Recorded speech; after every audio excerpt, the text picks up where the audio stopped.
Bismillahirrahmanirrahim. Alhamdulillahilladzi waffaqana lil a'malil jariyah.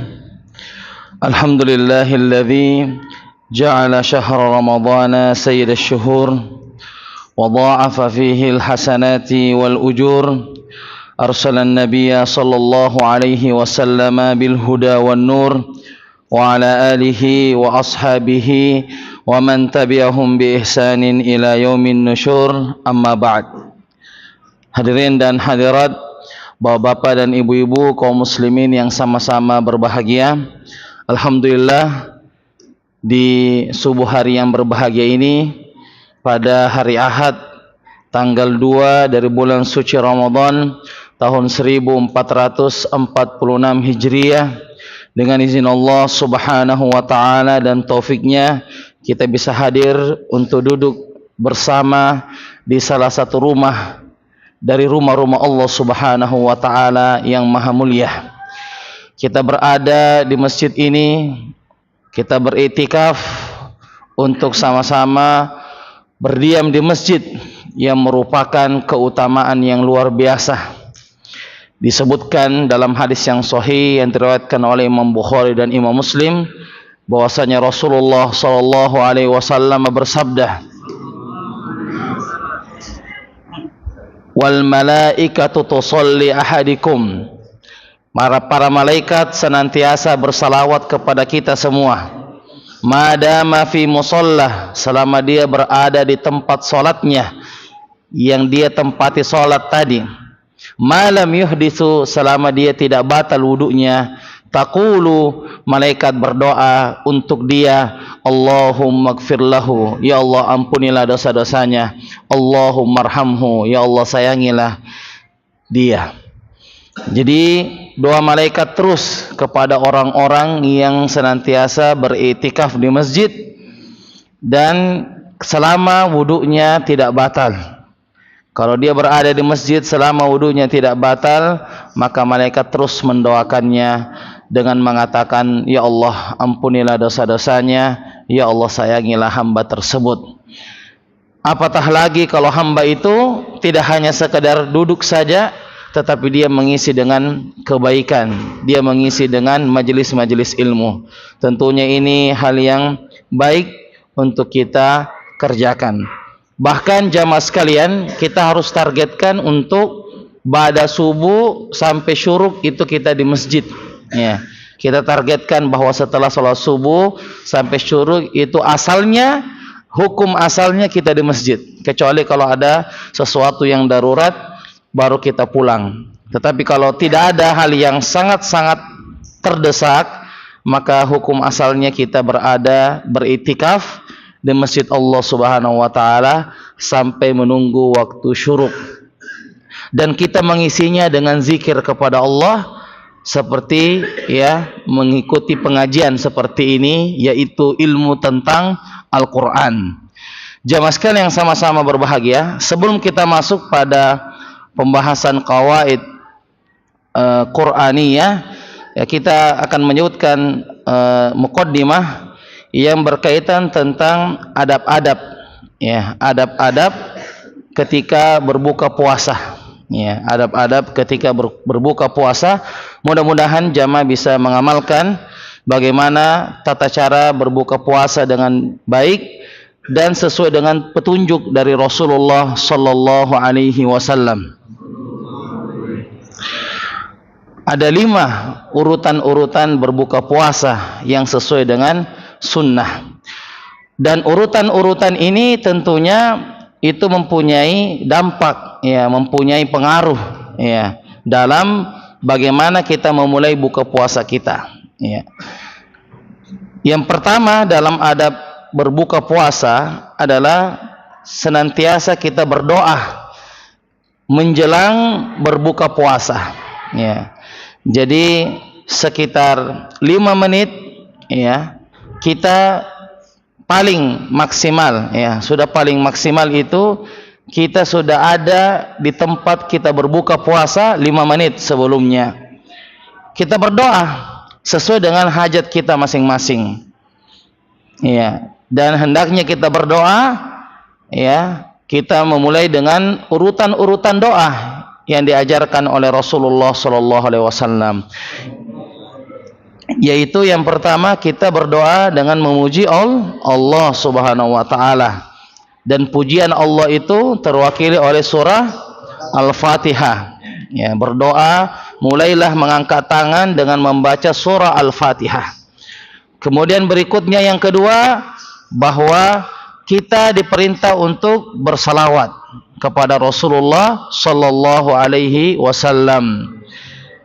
Karena dalam hadis dikatakan, engkau terburu-buru dalam berdoa jika engkau lupa memuji Allah dan bersalawat.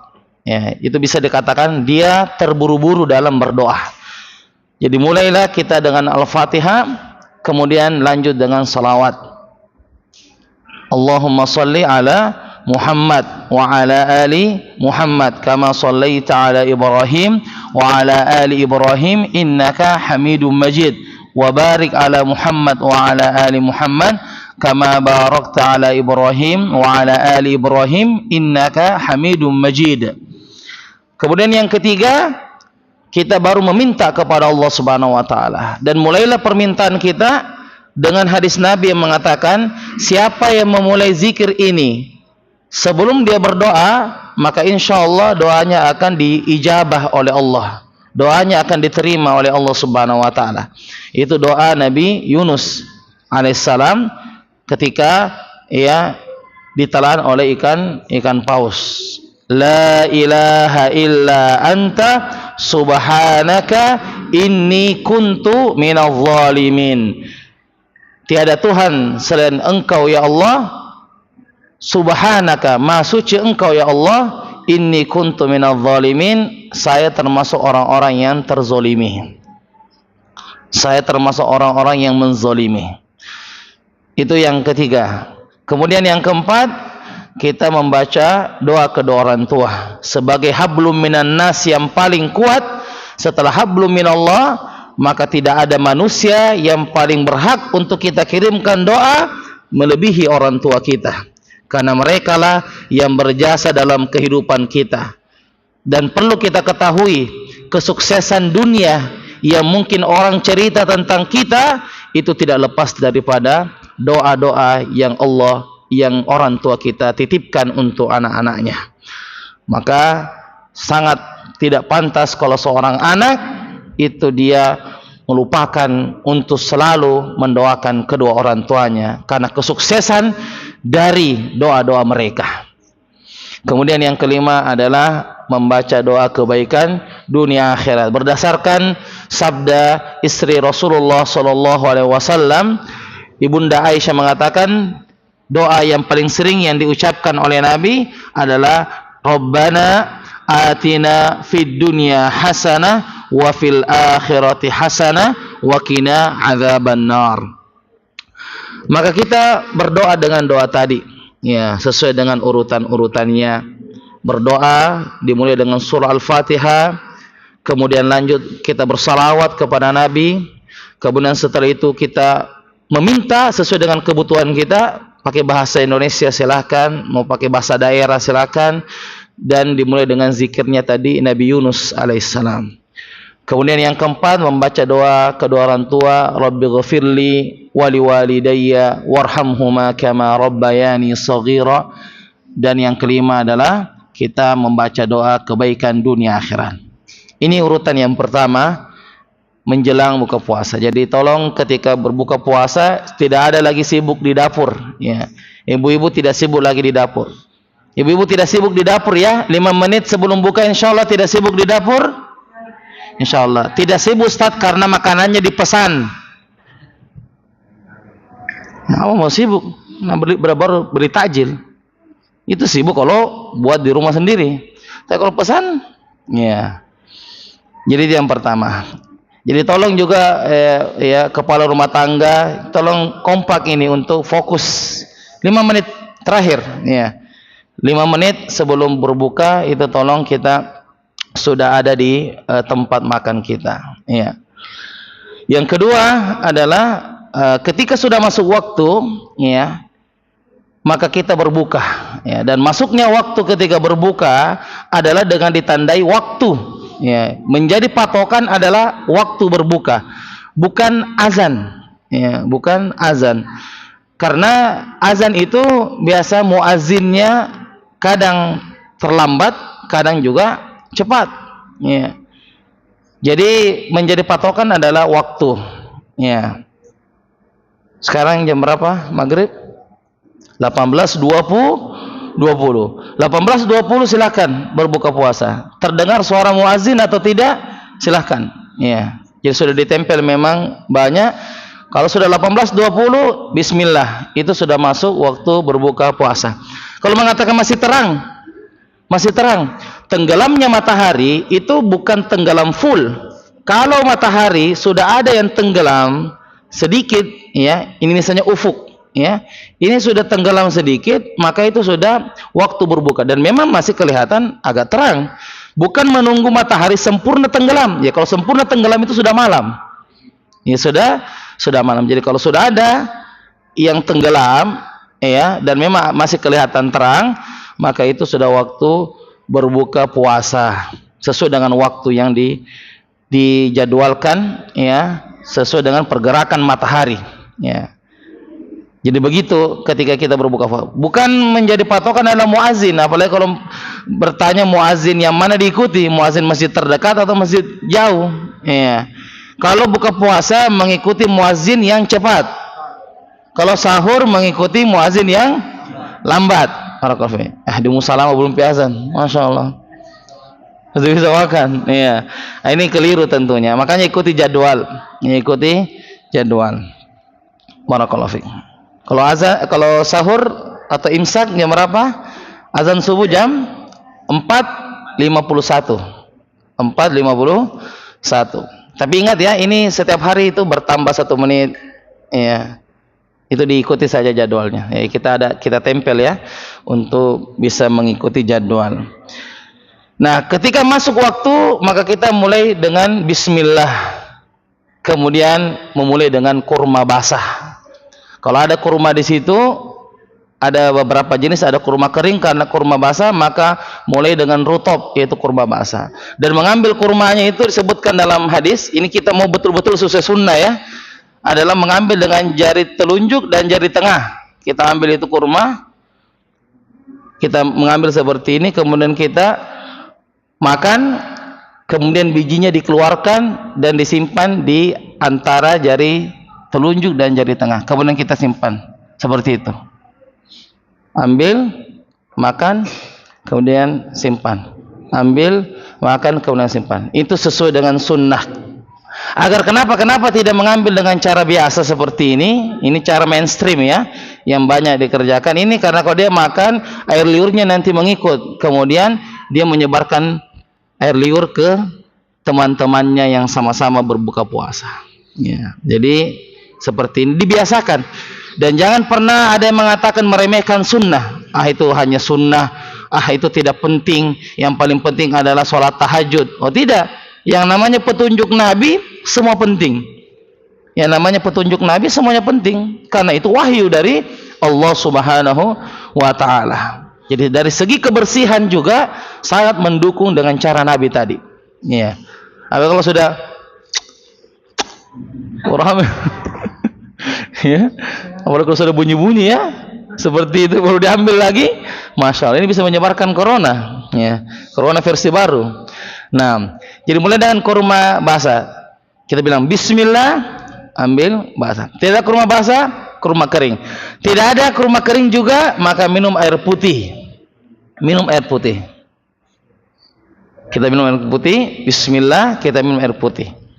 Itu yang kedua, memulai dengan bismillah dan dengan kurma basah atau kurma kering. Kalau tidak ada keduanya, maka dengan air putih. Yang ketiga, barulah membaca doa berbuka puasa, sebagaimana dihasankan oleh para ulama kita, doa zahabal dhama. Bisa diikuti, zahabal dhama wabtallatil uruq wa thabatal ajru insyaallah. Apa artinya zahabal dhama? Zahaba, apa artinya zahaba? Telah hilang dahaga, telah hilang dahaga karena kita baru-baru tadi minum. Ya, makanya doa yang ini diucapkan setelah berbuka, bukan sebelum berbuka, karena doanya mengatakan telah hilang, berarti setelah minum. Ya, telah hilang haus.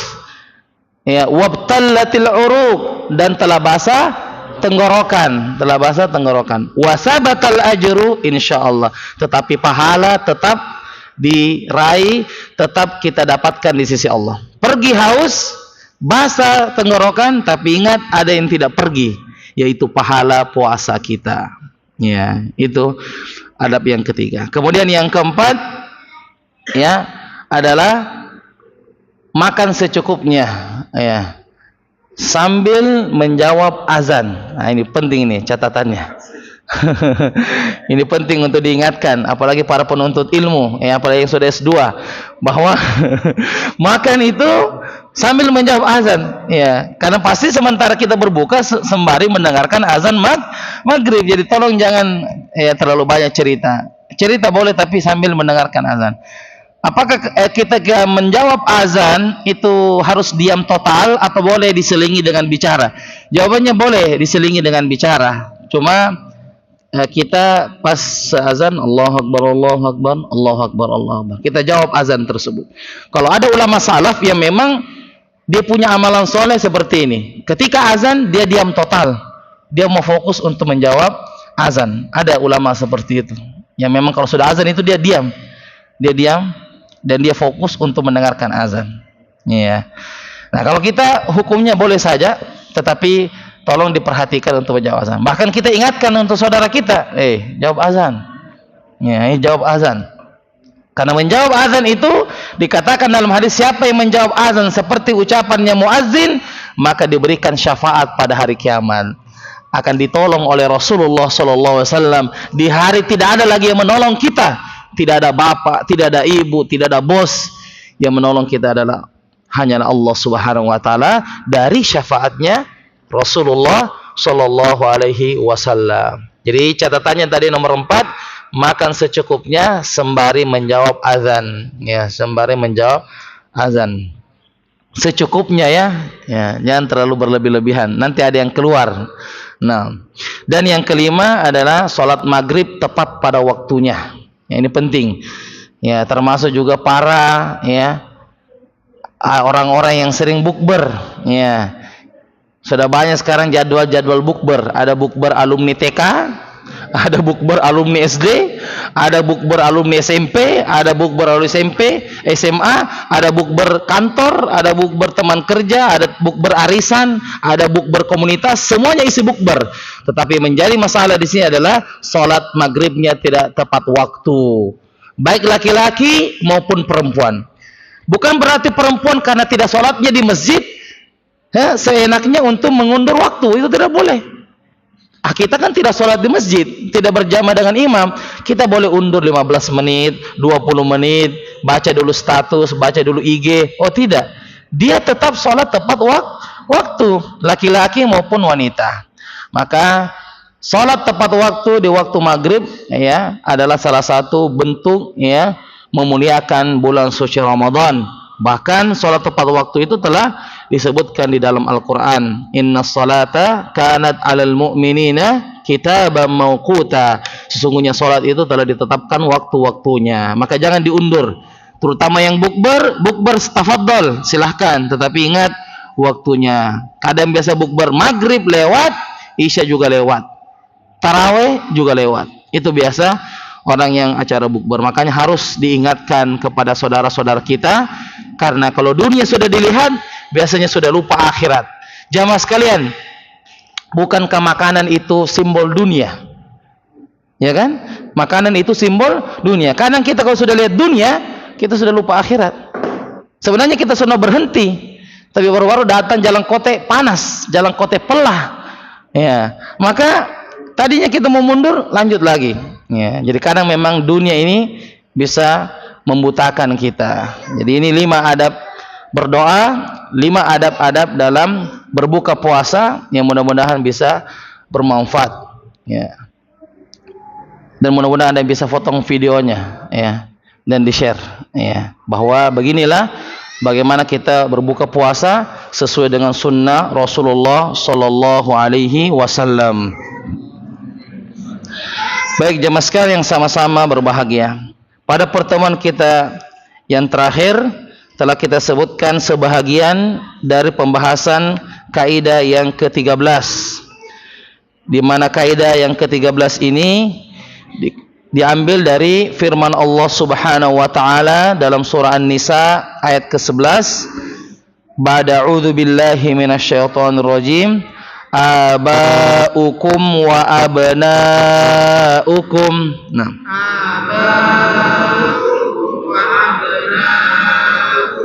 La tadruna ayyuhum aqrabu lakum naf'a. La tadruna ayyuhum aqrabu lakum naf'a. Orang tua dan anak-anakmu, kamu tidak mengetahui siapa di antara mereka yang lebih dekat manfaatnya bagimu.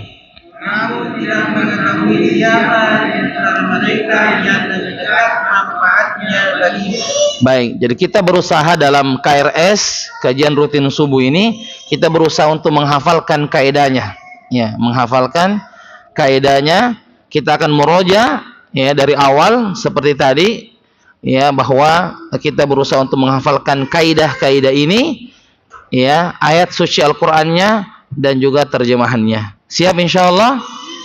Insyaallah. Jadi sebelum kita mulai KRS, bisa kita murojaah dari menghafal kaidah-kaidah yang sudah kita pelajari. Baik. Terakhir kita sebutkan bahwa kaidah ini berbunyi bahwa kita tidak mengetahui siapakah yang lebih banyak manfaatnya nanti di dunia ataupun di akhirat, ya, dari keluarga kita. Maka ilmu manusia itu terbatas dan ilmu Allah itu sangat luas. Ilmu manusia itu apa? Terbatas dan ilmu Allah itu sangat luas. Maka kita tidak mengetahui siapa nanti yang akan menolong kita pada hari kiamat kelak. Apakah keluarga kita ataukah justru sahabat-sahabat kita yang akan menolong kita pada hari kiamat kelak. Karena di sini Allah mengatakan la tadruna, kalian tidak tahu siapa yang lebih banyak mendatangkan manfaat.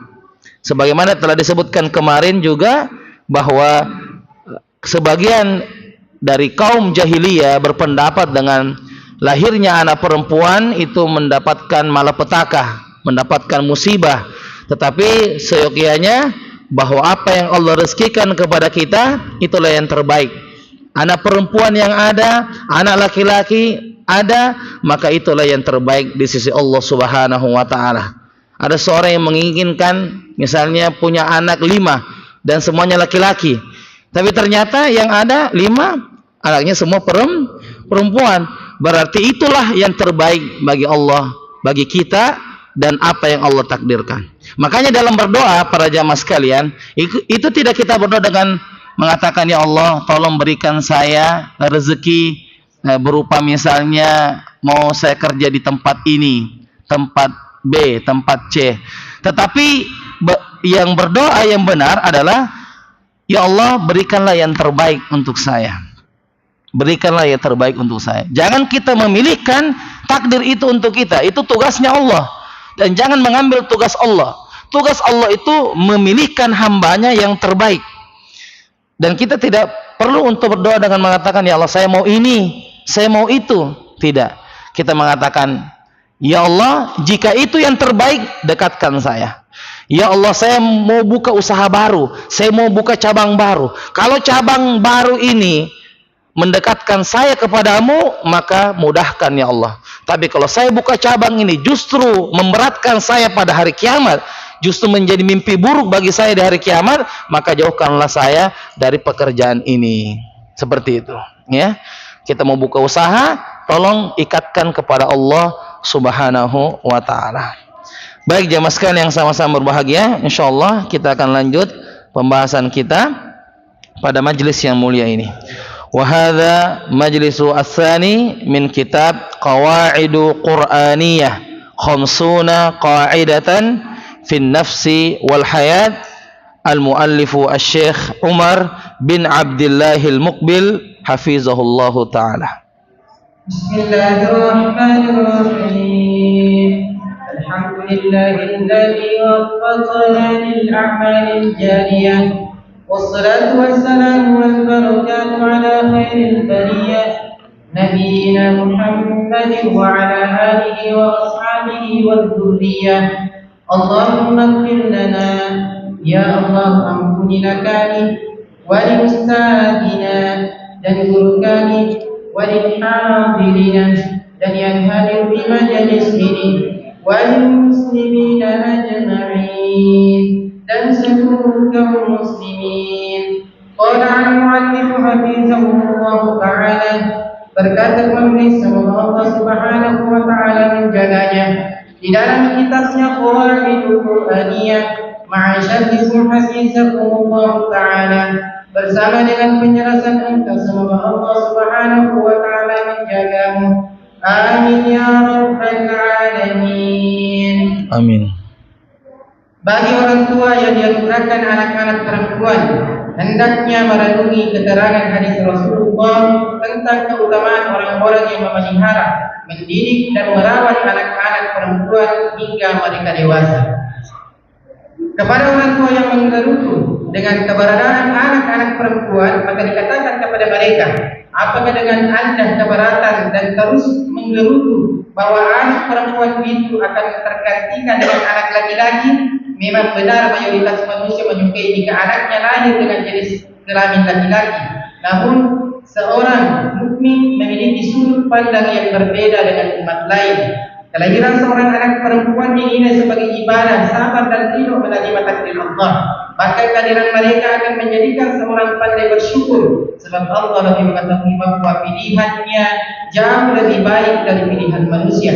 Dan boleh jadi dengan anak perempuan itu Allah hendak memalingkan dirinya dari keburukan. Bukankah Nabi Khidir pernah membunuh seorang anak laki-laki yang lucu dan suci? Setelah itu Allah memberikan alasan atas pembunuhan itu lewat firman-Nya. Dan adapun anak itu, maka kedua orang tuanya adalah orang-orang mukmin, dan kami khawatir bahwa dia akan mendorong kedua orang tuanya itu kepada kesesatan dan kekafiran. Dan kami menghendaki supaya Tuhan mereka mengganti bagi mereka dengan anak yang lain yang lebih baik kesuciannya dari anaknya itu dan lebih dalam kasih sayangnya kepada ibu bapaknya. Al-Kahfi 80 sampai 81. Bismillahirrahmanirrahim. Alhamdulillah wassalatu wassalamu ala Rasulillah wa ala alihi wa sahbihi wa mawalah, amma ba'd. Qala al-muallif rahimahullahu taala, bagi orang tua yang diberikan anugerah berupa anak-anak perempuan, maka hendaknya dia jaga. Disebutkan dalam hadis Nabi yang lain bahwa siapa yang merawat anak perempuan, mendidik anak perempuannya dengan pendidikan yang baik sampai menikah, dua anak perempuan dia didik dengan baik sampai dia menikah, karena kalau sudah menikah sudah beralih tanggung jawab kepada suaminya, maka saya jamin baginya surga. Ini ya, dua anak perempuan. Dan tidak ada hadis Nabi mengatakan siapa yang bisa menjaga anak laki-laki dengan baik sampai menikah, tidak ada. Yang ada anak perempuan. Kenapa? Ya karena memang anak perempuan ini agak-agak, ya, agak-agak kedok-kedok cedek, ya. Nah, jadi dalam ilmu parenting juga disebutkan kalau untuk anak laki-laki itu pendidikannya adalah pendidikan militer. Pendidikannya adalah pendidikan karena dia sebagai khalifah, dia sebagai pemimpin, maka dibiasakan untuk selalu memilih, ya. Disarankan untuk memilih. Kita misalnya dia mau makan, kita suruh pilih dia mau makan nasi goreng atau nasi kuning. Disuruh dia pilih supaya terlatih jiwanya untuk memilih, ya. Ketika dia mau berangkat, ya, ke sekolah, mau pakai baju apa, mau pakai baju dalaman apa, itu dia harus disuruh pilih, ya. Buku juga mau warna apa, jadi supaya terlatih. Kalau anak perempuan itu dikasih langsung kita pilihkan sendiri, kamu pakai buku ini, kamu makan ini. Jangan kasih pilihan untuk anak perempuan, karena memang jiwanya adalah jiwa yang patuh, jiwa yang patuh. Jadi bedakan antara mendidik anak laki-laki dengan perempuan. Anak laki-laki kasih dia pilihan supaya kekuatan pemimpinnya bisa terlatih dari sekarang, ya. Jangan mengatakan terserah. Jangan, itu terserah itu kata-kata perempuan. Iya. Laki-laki itu memilih.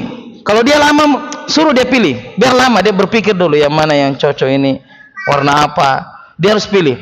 Kalau perempuan dia harus dipilihkan. Kata kuncinya, kalau anak laki-laki disuruh memilih, kalau anak perempuan dipilihkan baginya. Nah, kamu makan ini. Nah, kamu pakai baju ini. Tapi kalau saya mau ini, jangan. Jangan dibiasakan seperti itu. Kalau dibiasakan seperti itu, nanti dengan suaminya dia akan berlanjut seperti itu. Terlalu banyak memilih, terlalu banyak berneko-neko, sehingga didiklah anak perempuan dengan pendidikan, pilihkan bagi dia yang terbaik, jangan kasih kesempatan dia untuk memilih. Kalau kita terbiasakan seperti itu, maka lihat hasilnya nanti kalau dia sudah besar, dia nanti mempunyai banyak pilihan, banyak koreksiannya. Karena jiwanya perempuan adalah jiwa patuh, jiwanya menunduk kepada orang di atasnya. Kalau belum berkeluarga, berarti dia harus tunduk sama bapaknya. Kalau sudah berkeluarga, maka dia patuh kepada suaminya. Itu jiwanya seorang perempuan. Nah, di sini disebutkan oleh penulis bahwa ada kisah yang disebutkan, yaitu kisah Nabi Khidir. Kata penulis, bukankah Nabi Khidir pernah membunuh seorang anak laki-laki yang lucu dan suci?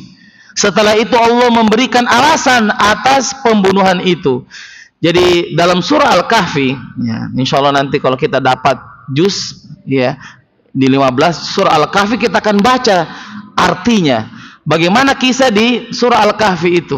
Ya, surah Al-Kahfi. Salah satu kisah di surah Al-Kahfi, ya di situ kan ada 3 kisah ya dalam surah Al-Kahfi. Ada kisah tentang 7 pemuda, ya, yang masuk ke dalam gua. Yang kedua kisah Nabi Khidir dan Nabi Musa dalam menuntut ilmu. Dan yang ketiga adalah kisah Raja Zulkarnain. Ya, Raja Zulkarnain itu disebutkan dalam surah Al-Kahfi. Nah, di sini ceritanya Nabi Musa itu belajar kepada Nabi Khidir. Ya. Karena disebutkan oleh Nabi Musa bahwa ada seseorang yang lebih berilmu dari kamu. Wahai Nabi Musa, siapa itu? Maka ditunjukkanlah orangnya. Ada seorang yang sedang duduk di atas taman-taman yang sangat hijau, rumput-rumput yang hijau. Maka disebut yuqalu lahu Khidir. Disebut namanya sebagai Nabi Khidir. Ya, Khidir dari kata akhdar. Ya, mana akhdar? Ya, hijau.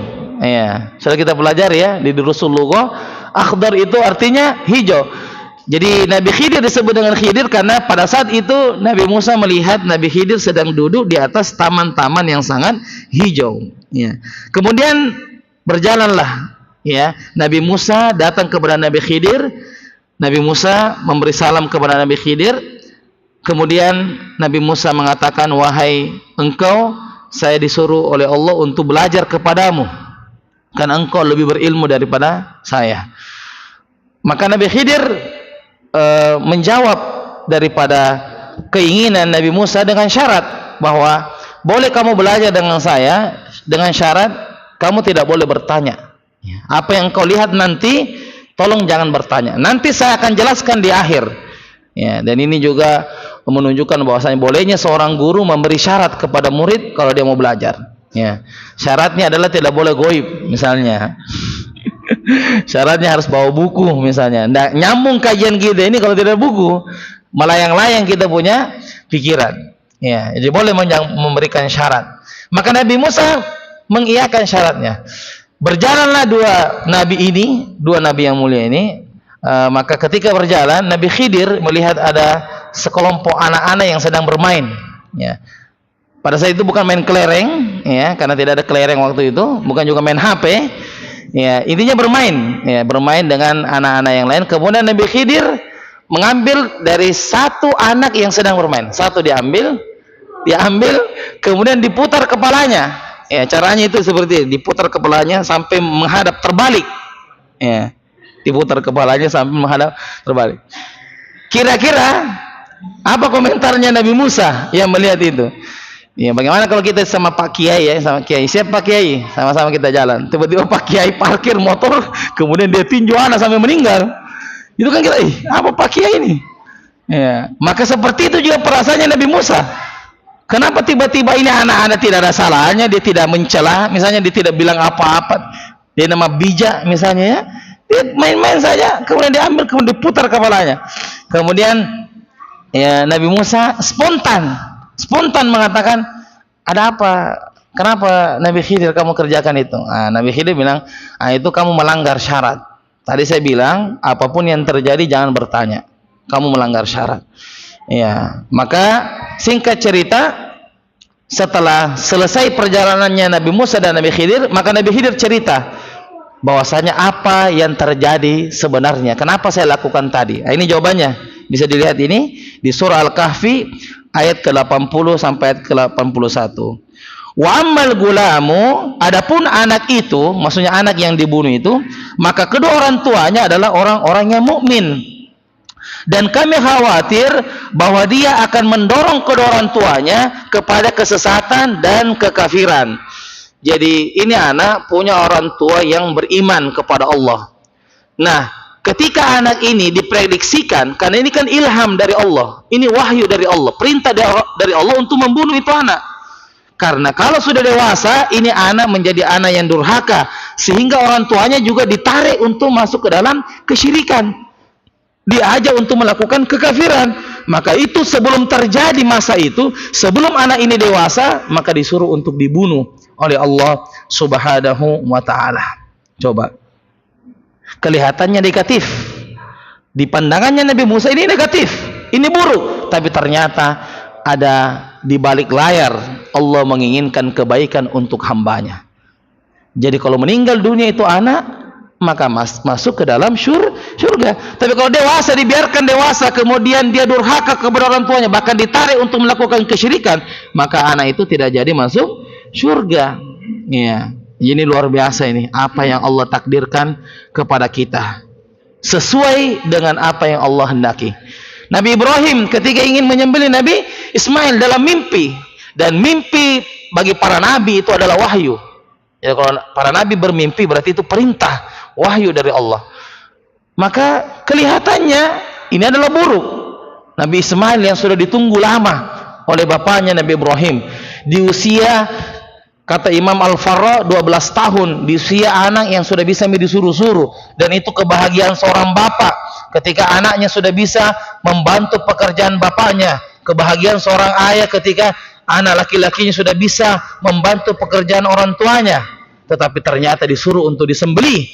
Ini kelihatannya buruk, tapi ternyata Allah menginginkan yang terbaik untuk Nabi Ibrahim alaihissalam, sehingga bukan hanya bapaknya yang menjadi nabi, tapi anaknya juga menjadi nabi. Bisa dirasakan bagaimana itu bahagianya Nabi Ibrahim. Ya, anaknya itu bukan insinyur, bukan gubernur, bukan presiden, anaknya nabi. Masya Allah. Dan itu tentunya kemuliaan yang dirasakan oleh Nabi Ibrahim. Nah, satu poin menarik yang juga tidak kalah pentingnya diungkapkan di sini, bahwa Syekh Ali At-Tantawi rahimahullah adalah salah seorang ayah yang diuji dengan perkara anak-anak perempuan, karena ia tidak dianugerahi anak laki-laki sama sekali.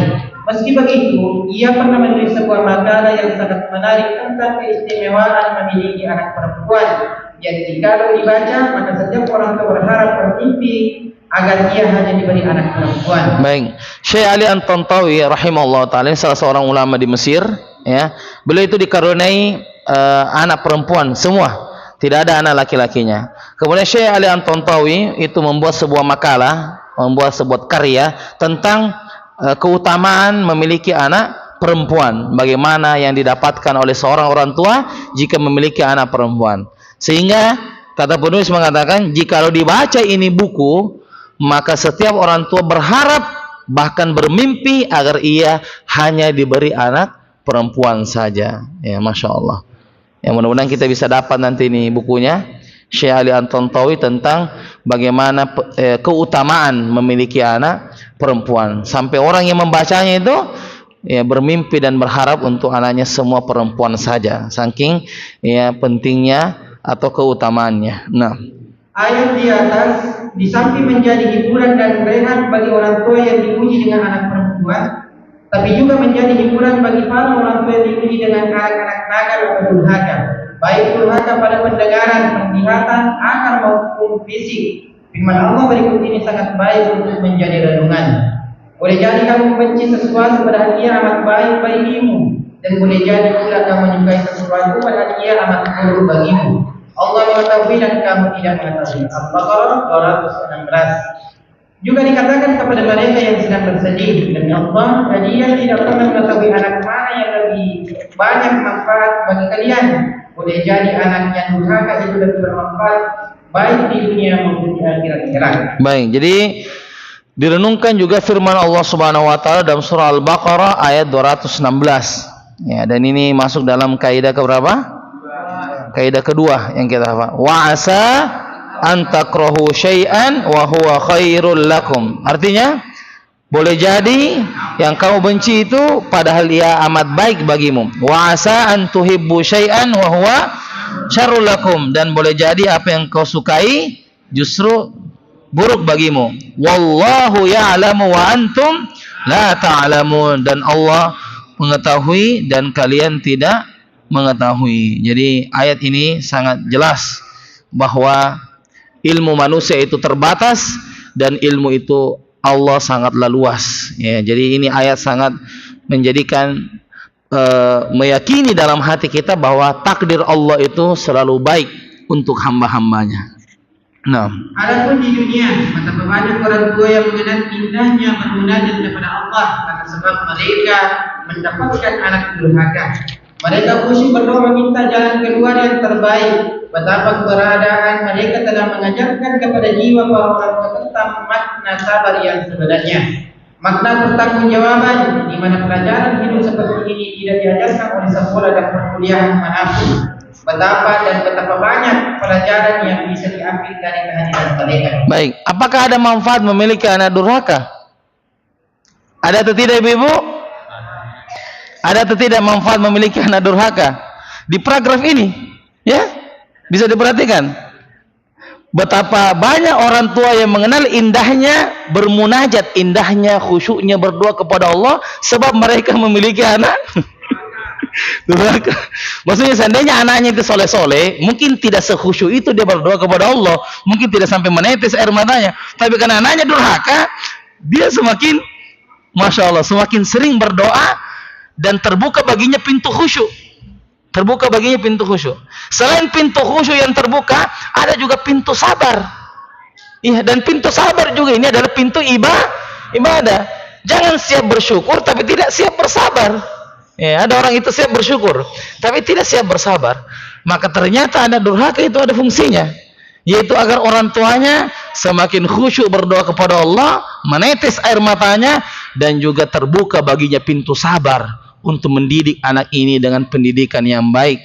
Ya, masya Allah. Jadi sekali lagi takdir Allah itu selalu baik kepada hamba-hambanya. Nah, sementara di akhirat, boleh jadi kehadiran anak perempuan dan anak durhaka akan menjadi sebab ditinggikan derajat orang tuanya di sisi Allah Subhanahu wa taala. Sebuah makna yang derajat yang tidak pernah dicapai dengan amal-amal mereka yang lain. Masya Allah, ini tanda ini luar biasa. Diperhatikan ya. Sementara di akhirat boleh jadi kehadiran anak perempuan yang katanya itu malapetaka dan anak durhaka yang juga disebut sebagai sebab musibah, sebab ditinggikan derajat orang tuanya. Masya Allah, sebuah makam dan derajat yang tidak pernah dicapai dengan amal-amal mereka yang lain. Masya Allah.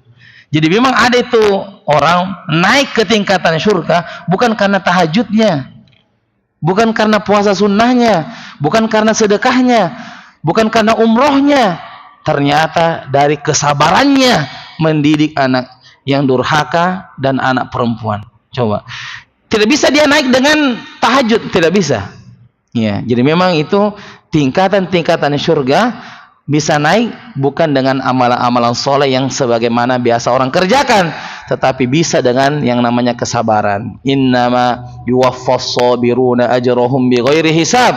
Sesungguhnya orang yang bersabar diberikan pahala tanpa batas. Ya, itu kata Allah Subhanahu wa taala. Nah, jika ayat di atas dengan jelas menunjuk kepada materi ujian berupa kehadiran anak perempuan atau anak durhaka, maka barangkali boleh dianalogikan dengan perihal yang lain, seperti amal-amal saleh, buku yang ditulis, makalah, ucapan, bahkan ibadah. Maka manusia tidak pernah mengetahui sama sekali mana dari amal karangan serta ibadah itu yang bisa memberi manfaat bagi di akhirat kelak. Masya Allah. Jadi sebutkan bahwa Kalau kita diuji dengan anak perempuan atau anak yang durhaka, maka disitulah kita mendapatkan pintu ibadah yang baru, yaitu pintu sabar.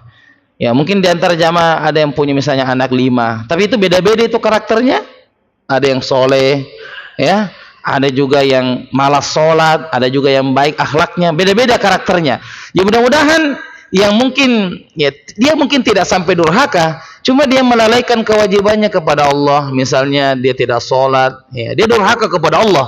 Sebenarnya dia durhaka kepada Allah. Jadi disitulah mungkin kita mendapatkan pintu sabar. Misalnya anak pertama baik-baik ini orangnya, alhamdulillah hafal Quran, maka kita masuk di pintu syukur, kan begitu? Masuk di pintu syukur. Anak kedua misalnya tidak seperti anak pertama, banyak melanggar, ya, pergaulan bebas, maka kita masuk di pintu sabar.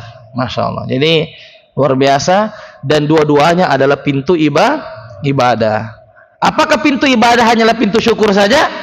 Tidak. Pintu sabar juga pintu ibadah kepada Allah Subhanahu wa taala. Nah, renungkanlah pertanyaan Rasulullah kepada Bilal bin Rabah radhiyallahu anhu ketika beliau mendengar suara terompahnya di surga. Beritahu kepadaku amalan dalam Islam yang paling tak mengharapkan pahalanya. Bilal menjawab, sungguh aku tidak berwudu di suatu malam atau siang kecuali setelah itu aku salat 2 rakaat. Renungkanlah keterangan ini. Bilal bin Rabah tidak menyebut pahala jihadnya bersama Rasulullah, atau ia tidak menyebut komandan azan yang seringkali ia lakukan. Baik, Masya Allah. Bagaimana perasaan ya seorang Bilal bin Rabah radhiyallahu ta'ala anhu ketika Nabi diajak untuk jalan-jalan ke surga. Ya, itu healingnya Nabi itu surga. Diajak oleh malaikat Jibril, ayo kita healing ke surga, jalan-jalannya ke surga dengan malaikat Jibril. Disuruh jalan-jalan ke, belum meninggal Nabi, belum, tapi diajak untuk ke surga. Lihat-lihat bagaimana kondisi surga.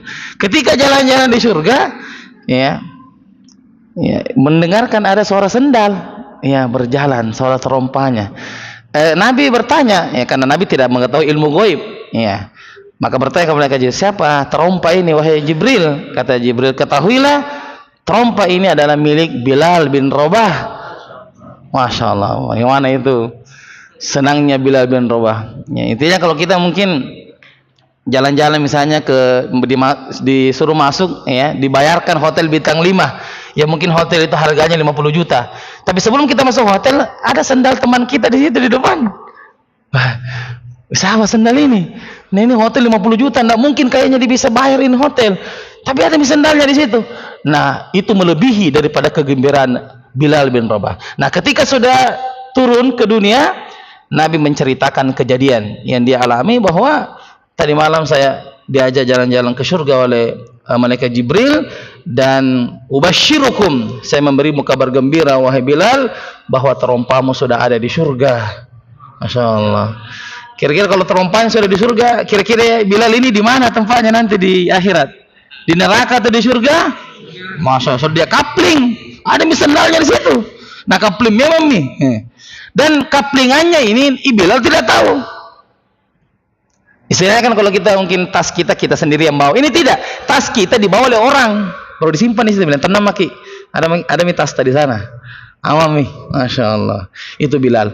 Nah, Nabi penasaran, ya, apa amalannya Bilal? Ya, apa yang membuat engkau sampai terompahmu, kamu masih hidup, terompahmu sudah berbunyi-bunyi di surga? Kata Bilal, saya menjawab, sungguh aku tidak berwudu di suatu malam atau siang kecuali setelah itu aku sholat 2 rakaat. Dan ini disebut dengan sholat sunnah apa? Wudu. Sholat sunnah wudu. Ini amalan Bilal, amalan pamungkas Bilal yang menjadikan Bilal terompahnya sudah ada di surga, yaitu rutin mengerjakan sholat sunnah wudu.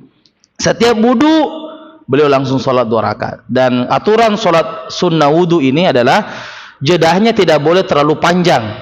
Sholat wudu ini tidak boleh terlalu panjang.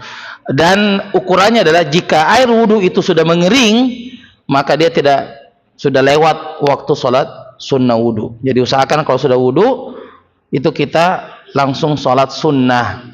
Tapi kalau jedahnya terlalu lama sampai kering misalnya, nah, sekitar berapa? 5 menit sudah kering, ya? Ya, 5 menit itu sekitar itu sudah kering air wudu, bekas air wudu, maka sudah lewat waktu sholat sunnah wudu. Maka ini diamalkan. Ini diamalkan ini, sholat sunnah wudu. Setiap selesai wudu kita sholat.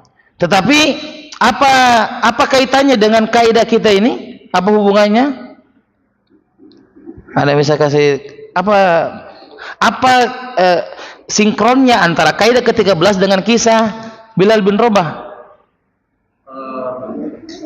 Hubungannya adalah ya, bahwa kita tidak boleh memandang enteng setiap amalan. Ya, tidak boleh memandang enteng setiap amalan dikerjakan. Ahsantum. Iya. Karena kelihatannya sholat sunnah 2 rakaat itu ya mudah ataukah gampang, ternyata itulah yang Allah meridhoi Bilal masuk ke dalam surga. Yang lain? Bahwa amalan-amalan yang dianggap besar justru bukan itu yang dimasukkan dia ke dalam surga. Coba lihat di paragraf terakhir itu. Renungkanlah keterangan ini. Bilal bin Rabah tidak menyebut pahala apa? Jihad. Wah, ini pahala jihad tinggi, ini besar. Dan juga tidak menyebutkan amalan azab. Kalau kita sebut Bilal, apa yang terbesit dalam hati? Azab. Tapi apakah itu alasannya beliau masuk surga? Bukan. Bukan itu. Tapi sholat sunnah wudunya. Jadi Bilal masuk surga itu bukan karena azannya, bukan karena jihadnya. Ini Bilal hampir-hampir tidak pernah goib kalau perang. Selalu ada. Badar ada, Uhud ada. Iya, hampir-hampir tidak pernah goib. Tapi ternyata bukan amalan-amalan itu yang memasukkan ke surga. Justru amalan yang mungkin tidak kelihatan oleh orang, yaitu sholat sunnah wudunya. Nah, kita juga seperti itu. Kalau kita ditanya sekarang, apa yang kita andalkan untuk bertemu dengan Allah? Mungkin kita jawab sholat wajib saya, ya, puasa Ramadan saya. Belum tentu. Belum tentu. Jadi kata kuncinya seorang muslim apa? Masuk di pintu kebaikan semua. Selama kita mampu masuk di pintu kebaikan. Di situ ada pintu sedekah, ayo kita ke sana. Di situ ada pintu sholat sunnah, ayo kita ke sana. Di situ ada puasa sunnah, ayo kita ke sana. Karena apa yang kita anggap kayaknya ini nanti bisa memasukkan ke surga, itu belum tentu. Ada orang masuk surga gara-gara menyingkirkan gangguan di jalanan. Coba, kira-kira nanti di surga ditanya, ya Allah, saya masuk surga gara-gara apa? Bilang, pernah satu hari kamu singkirkan duri di jalanan, gara-gara itu kamu masuk surga. Wah, mungkin dia bilang, gimana ya? Saya kira itikaf saya, ya Allah. Oh, bukan. Saya kira mengaji saya yang khatam 5 kali. Oh, bukan. Bukan itu. Ternyata gara-gara menyingkirkan gangguan di jalanan, orang bisa masuk surga. Jadi itu tadi, la taduruna, kamu tidak mengetahui yang mana yang banyak mengandung manfaat. Nah, keterangan ini mengundang semua orang agar selalu membuka dan memperbanyak pintu-pintu kebaikan.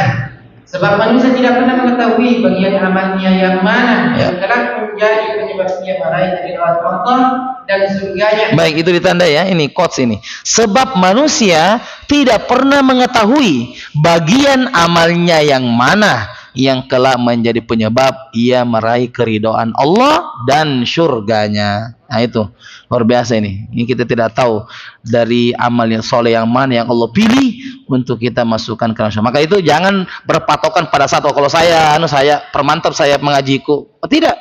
Semua pintu kebaikan usahakan masuk. Ya, usahakan masuk. Karena kita tidak tahu yang mana yang dipilih oleh Allah. Nah, boleh jadi amal ini terlihat besar, tetapi dirusak oleh lintasan nafsu. Wah. Karena dia tidak memberi manfaat untuknya sama sekali. Wah, ini bahasanya mantap ini ya. Boleh jadi amalan terlihatnya besar, menuntut ilmu besar, khatam kitab besar, haji besar, tetapi dirusak oleh lintasan. Wah, ini bagus bahasanya. Lintasan-lintasan nafsu yang selalu melintas dalam benak kita. Mau ujub, bangga diri, riya, suka dipuji oleh orang, sum'ah, mau didengar oleh orang. Nah, ini semua penyakit-penyakit hati yang bisa menggerogoti amal soleh kita. Nah, sebaliknya ada amalan yang terlihat kecil, Masya Allah, disertai dengan niat yang besar serta kesungguhan, sehingga ia mendapatkan pahala yang besar di sisi Allah, di mana pahala itu ia tidak pernah dia duga sebelumnya. Pahala itu dia tidak pernah duga sebelumnya. Masya Allah. Nah, mungkin di surga nanti banyak orang yang terheran-heran, oh ternyata itu. Pernah kajian di Musalama, pas subuh itu saya lihat ada ranting pohon, baru saya geser. Gara-gara itu ternyata masuk surga. Masya Allah, barakallahu fiik, luar biasa. Itu perlu juga amalan soleh. Salah satu cabang iman yang paling rendah adalah cabang iman yang paling rendah. Kan iman itu ada sekitar 70 cabang. Cabang yang paling atas adalah perkataan la ilaha illallah. Ini paling tinggi nih. Yang paling bawah adalah menyingkirkan gangguan di jalan. Ya, tolong jamaah kalau misalnya ada ranting pohon jatuh atau ada batu yang terlalu di tengah, tolong digeser. Memang berat, parkir lagi, turun lagi, ya memang berat. Tapi lihatlah rasanya setelah kita menggeser itu batu, wah kayak kita ini kayak pahlawan kesiangan udah. Kayaknya kita ini orang terbaik di seluruh dunia. Oh jangan ya, itu ujub juga ya. Hati-hati. Apalagi pas parkir ketika ada memang orang yang sedang nongkrong di situ, wah itu bahaya. Ya, misalnya tidak ada yang lihat kayak tidak kuanu juga tidak kugeser itu. Memang berat, parkir dulu, turun dulu, angkat itu batu. Tapi begitulah amal soleh. Lihat efeknya setelah itu, maka diganti oleh Allah dengan rasa yang tenang, ya rasa yang sangat tenang. Barakallahu fiik. Nah, bukankah pada kisah seorang perempuan pelacur Bani Israel yang menyuguhkan air minum kepada seekor anjing yang kehausan cukup menjadi pelajaran berharga untuk hal ini? Ya, ini jelas ya. Ya, seorang wanita pelacur ya dengan memberikan ya seekor anjing itu air minum, kemudian ternyata Allah berterima kasih kepada wanita ini. Syukron. Allah berterima kasih kepada wanita ini dan Allah masukkan wanita ini ke dalam surga. Cuma perlu diketahui teks hadis ini bukan berarti orang yang wanita-wanita ya yang punya ya perilaku seperti ini gampang bertobat, cari saja anjing. Ya. Cari saja anjing. Kalau tidak dapat anjing biar kucing juga. Ya tidak. Ini hadis lengkapnya bahwa setelah kejadian itu perempuan tidak langsung meninggal. Tapi ternyata dikasih hidayah oleh Allah. Ternyata wanita ini hijrah dan meninggal dalam keadaan istiqomah. Nah itu judul lengkapnya itu. Jadi jangan ini setelah kasih wanita langsung meninggal atau tidak. Ternyata lanjut ceritanya. Ada episode berikutnya bahwa wanita ini diberikan hidayah dan dia meninggal dalam keadaan istiqomah. Innamal a'malu bil khawatim. Sesungguhnya amalan itu tergantung pada akhirnya. Ya, Masya Allah. Jadi ada hadis tentang amalan itu ya kalau di awal innamal a'malu bin niat, itu di awal. Kalau di akhir innamal a'malu bil khawatim. Ternyata amalan itu tergantung awal dan tergantung di akhirnya. Baik, jazakallahu khair atas perhatiannya para jamaah sekalian. Mudah-mudahan bermanfaat. InsyaAllah ta'ala kita akan lanjutkan pada pertemuan berikutnya. Kita tutup dengan doa kafaratul majlis. Subhanakallahumma bihamdik asyhadu an la ilaha illa anta astaghfiruka wa atubu ilaik. Wassalamualaikum warahmatullahi wabarakatuh.